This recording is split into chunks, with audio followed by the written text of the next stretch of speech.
Muy bien. Bueno, en la siguiente sesión vamos a explicar los factores de riesgo.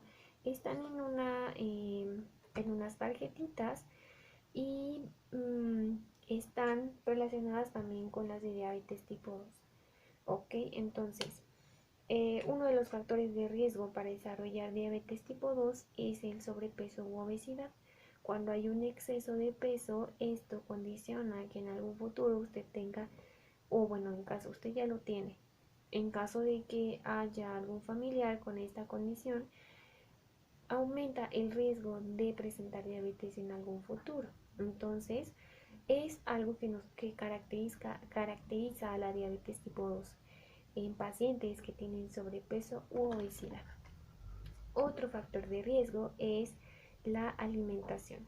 La alimentación es uno de los factores que desencadena que haya niveles elevados de azúcar y por lo tanto ese páncreas se empiece a dañar aún más a lo largo del tiempo. Se presenta principalmente en personas adultas, en este caso mayores de 40 años. Sin embargo, hay niños que ya empiezan a desarrollar diabetes tipo 2 por condiciones de alimentación. Ajá, y de la obesidad, en este caso somos el país número uno en obesidad infantil. Entonces, esto igual en un futuro ya no sea una característica de la diabetes tipo 2, sino que también ya los niños probablemente puedan padecerla.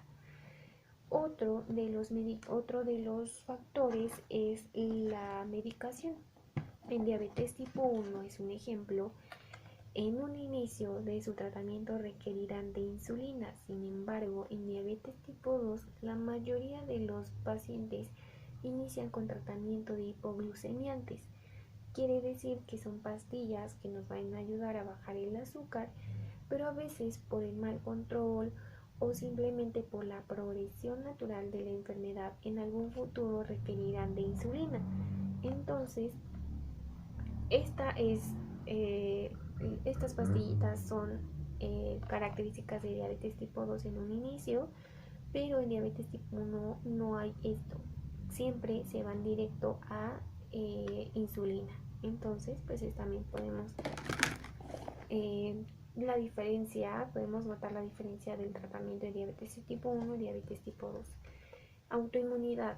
La diabetes tipo 2 no tiene ningún factor con o está relacionado con autoinmunidad.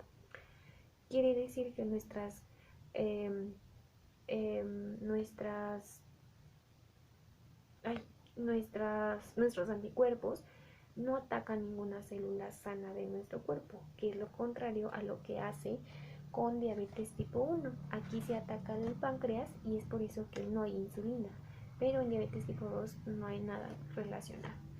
Otro factor de riesgo es que es la acantosis nígrica, está relacionada con resistencia a la insulina, que es lo que ahorita también vamos a explicar. Es una coloración negra que parece un poco de mugre, como si fuera mugre, pero es esta condición que se presenta principalmente en el cuello, en axilas o bien en pliegues como la ingle.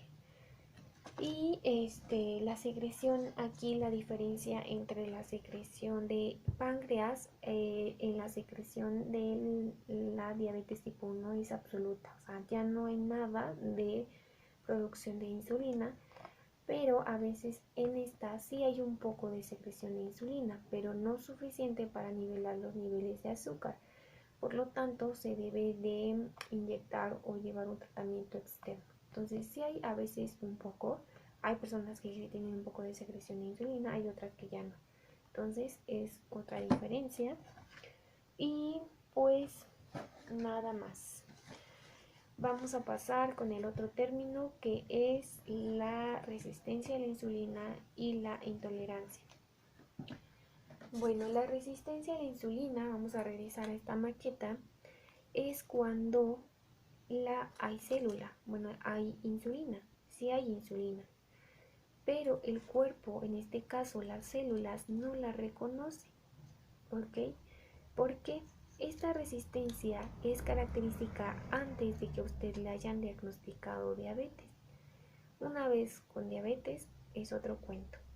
Pero esta resistencia a la insulina se presenta principalmente antes de la diabetes. Quiere decir que su cuerpo no, en este caso las células, no detecta del todo este receptor y por lo tanto no abre los niveles, bueno, no abre la puerta y los niveles de azúcar se van a ir elevando. Entonces, eso es resistencia a la insulina, que este receptor no detecta la insulina, a pesar de que haya demasiada insulina, el cuerpo no las detecta. Y intolerancia a la glucosa es cuando los niveles de azúcar empiezan a elevar por lo mismo de la resistencia, pero no son tan elevados como si fuera para poder diagnosticarlo como diabetes. Es un intermedio entre una normalidad y un diagnóstico de diabetes, también llamado como prediabetes, que hay niveles elevados, no suficientes para el diagnóstico, pero que probablemente empiecen a hacer algún daño en el organismo.